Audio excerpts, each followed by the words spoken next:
Let's solve another example. We have to eliminate the parentheses. How we are going to do that? Simply multiply every single variable from the first parenthesis by every variable in the second parenthesis. Simply I'm going to multiply a by a, and a by c, b by a, and b by c. A times a is a.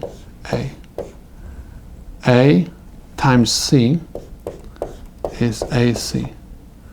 B times a is ba.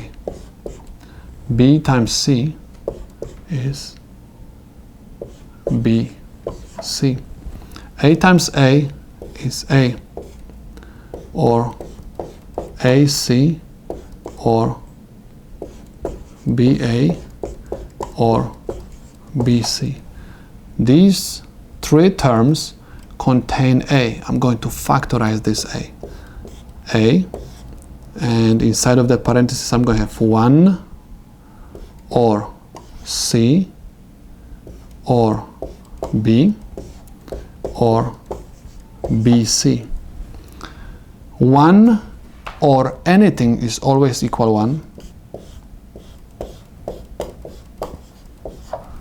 A times 1 is always a or bc. This is my solution.